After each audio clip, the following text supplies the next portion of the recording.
What is up, Pokefans? Welcome back to a brand new video. My name is Matt and welcome to Season 8. We're now going to climb the ranked ladder to hit the master rank using a team that we are available to use now. So today is going to be more of the team breakdown. That way you guys can see it in its full entirety, and then we'll throw it up in the ladder and see what happens. This is a team that we built from scratch. Kind of. I'm only saying kind of because a lot of these Pokemon came from Sword and Shield, which I had trained then, and they've been imported now. So first off, we have Tornadus, which we have him set as timid, so he has the best investment into speed, and we also went 252 in special attack. This wasn't the first build, but I think this is a really good way to start him off at first. We have him with the Covert Cloak with the Prankster ability. The Prankster ability is going to help us out do some of the movesets that we have. So we have Rain Dance, Taunt, Tailwind, and Bleak Wind Storm. Now, Bleak Wind is a brand new attack that we got from Legends Arceus. I haven't really played a whole lot with it, and we're going to be using quite a bit of these throughout our time. Taunt is so that we can stop setups, you know, from getting set up completely, like Orangaroos with Trick Room, Armarouges with Trick Room. Well, we can't really stop Hatterini, but we could if we did. Annihilates, so on and so forth, right? You get the idea. It makes it so that they have to use attacking moves instead of status moves or setup moves. Tailwind, so that we double the speed, because I do like being hyper offensive and having double speed than everyone else. And then obviously Rain Dance to counteract the weather war that we may or may not be experiencing this season. Now, I say that because of the fact that weather is and has been a problem. I don't have an answer to any of the priority moves, unfortunately, but I figured that if I needed to create a team around a particular archetype, I think Rain might be the one to do it. And if I can set up either Tailwind or Rain Dance, the rest of my teammates will have an easier time dealing with the problem. Next up, we have Garchomp, guy that had won season 5 for us, and I took over to the Portland Regional. We have him set up with the Life Orb. His Terra type is Fairy currently, but at the end of this video, it's going to be changed to Steel. Steel, I feel, is going to be a better choice for him. I could do Fire, but I really don't want to. Terra Blast Fire would be really helpful for Garchomp, but it still makes him weak against his own typing, which is ground, and Steel's the same way, but I really just wanted to get rid of the weakness to Fairy, and I also wanted to get rid of the weakness to Ice, which is why I think Steel is better, but I think Steel is still weak against Ice. I'll confirm that later on, but here it is. That's what it is for right now. We're going to change it to Steel so he can do Terra Blast Steel. He still has the Life Orb. He's still going to be doing a ton of damage. Garchomp will now do more Garchomp things. He's still the 252 in attack and speed. He's not set to Jolly. He is Adamant so that he gets his full benefit of his attack stat. Now Urshifu. Whoops. There you go. Okay. Now Urshifu. Urshifu is new for this generation. In Gen 8 in Sword and Shield, he used to be the Pokemon that you would have to have Sash on. When Dynamaxing and Geomaxing were the rule, you have to Sash Urshifu. Even in this game, you still have to Sash him, but I believe that he's going to be able to withstand a little bit more tech out there just because of the fact that some of the stats that made him obsolete, or at least some of the ways that he would remain obsolete in Gen 8, no longer is the question for Gen 9. He could still be knocked out by a lot of different Pokemon, including Fluttermane, Iron Hands, all of them, right? They could still put him in a very difficult spot, but he is going to be the one that replaces Palafin this session. He's got a priority move called Aqua Jet. He also has Surging Strikes. Now, Surging Strikes gets through Protect because of his Unseen Fist. Unseen Fist allows the user to go through Protect as long as that's a physical attack.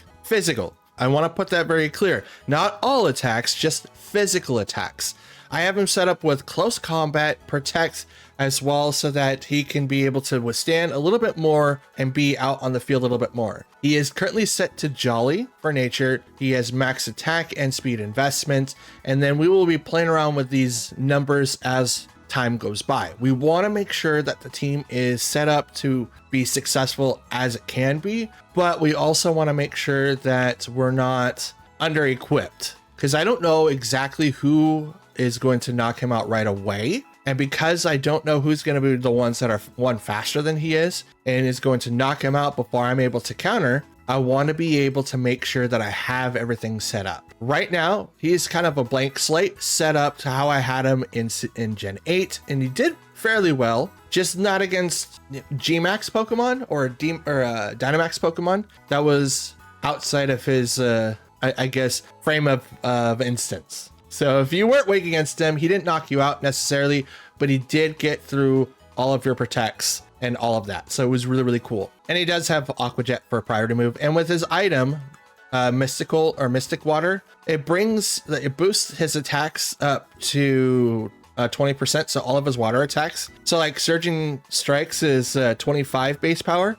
It brings it up to 30 base power. So he does a little bit more, and that's not including the Terra, which we do have him set for water. That way we can kind of get a better counteract, and I think that's going to be the best one for him. He can still get burnt, and he can still like suffer from Intimidate and stuff like that. And that's going to be something that we might see a lot in this gen, or at least in the season. So we're going to keep an eye on that and make changes as we need to. Regieleki, the person I also used in Gen 8. This guy was so fast, and he's going to be considerably faster in this gen as well. However, there are 3 Pokemon ever in the game that is going to be faster than he is, not by base. He is the fastest base speed in the game currently, but with Booster Energy, Fluttermane, and Iron Bundle still outspeed him by a lot. It's almost 40 points at this point. Keep that in mind when you're going to be using Regieleki. You're going to need to have someone with Tailwind,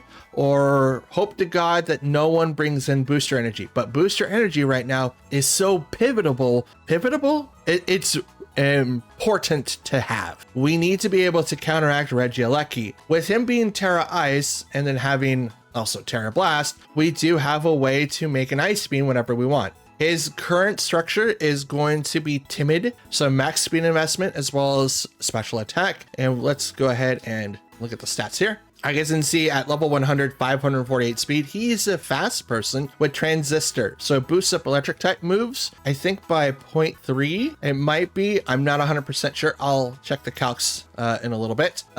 We have him set up with Thunderbolt, Electro Web, Protect, and Terra Blast. And again, Terra Blast is so that we can use an ice move to anyone that's going to counteract him. It's also going to hurt Garchomps of the world. It's also going to stave off anyone that's going to use like Blizzard. They'll still use it. Don't get me wrong there, but it won't affect him. And if they use a Bomb of Snow, he's going to get that boost in the snow as well. And we have him with the Magnet ability, which then powers up his electric type moves even more. So Terra Blast is not going to get a boost from this, but Thunderbolt and Electro Web will. Now we have Electro Web so that we can lower down people's speed if we need to. Speed control for me is going to be the highest thing that I'm going to try to control. Now I should have him with like Thunder Wave, but I don't, because of the fact that I want to be able to have Protect in the team. Protect on anyone is going to outweigh my decisions a lot unless I give him a choice item. If I give him a choice item, then maybe,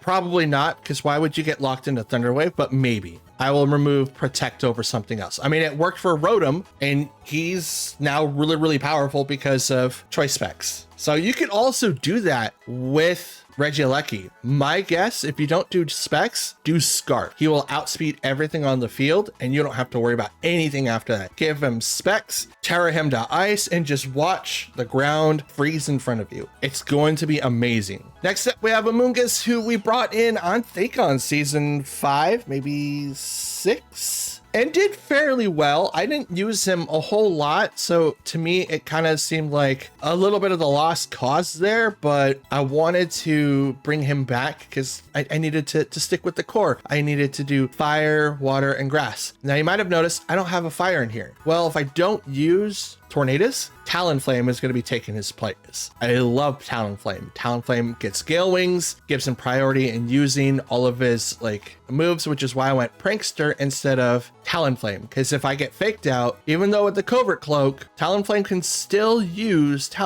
Gale Wings or Tailwind. The Gale Wings will no longer proc because he took a hit. So that's why I went Tornadus over and Prankster over Talonflame. I'll just give it a try, but if I have to switch him out, Talonflame is going to be taking his place. Trick Room is going to be a problem for my team. Everyone in this team is incredibly fast. The only ones that actually take advantage of and outside of Trick Room is probably no one. Actually, no one is. It's going to be Amoonguss. That's the only one. So if anyone uses Trick Room out there, you beat me. You got me. But yeah, we have him set to, I believe, Impish, which is defense minus attack. And we made so that his special attack or special defenses are kind of like the same. And his special attack is around the same as well. But again, really slow Pokemon with the regenerator, so we can constantly swap him out if we need to. As a redirect, an automatic sleeper, and then Pollen Puff to heal and then protect so that we can make sure that our team survives. I don't think anyone in our team doesn't have protect. Our Prankster doesn't have protect. And then we have Chien Pao, who recently just had in the last season. He's back to do a little bit more damage to all the Pokemon in this season as well. Chien Pao with his Swords of Ruin is really, really good. We have him with Focus Sash because we have him set to Jolly, so he has max investment in both speed and attack. We have him with Ice Spinner of Sucker Punch, Protect, and Sacred Sword. Same set as last gen. We're not going to be making hardly any changes to him because we do want to make sure that we have counters for a lot of the Pokemon that we may or may not be seeing. Now, there are some replacements that I do have plans for this team if they, for some reason, do not do really well. But I believe in this team, and I believe that we will get everything done in this gen. And I'm really excited to be able to use Pokemon like Regieleki, like Urshifu, and like Tornadus. As a matter of fact, if I went with Torkoal, Lilligant, or Jumpluff, Urshifu, and Regieleki, that's the main core that I used in Gen 8 before we got access to Groudon. And even then, it was like, oh, I'll just put Groudon in. And, you know, I used Venusaur for Season 8. So if you guys want to see that, I do have some recorded videos of my Gen 8 battles. If you guys want to see some of those fights, let me know. I'll post them for Sword and Shield. Those are really, really interesting fights. But yeah, there's that. So with that in mind, we'll go ahead and end today's video with that, with Regulation D in Season 8. That way you guys can see the team. Hopefully it does really, really well. And I'll be back with more content. Thanks for watching, and I'll see you in a bit. Peace.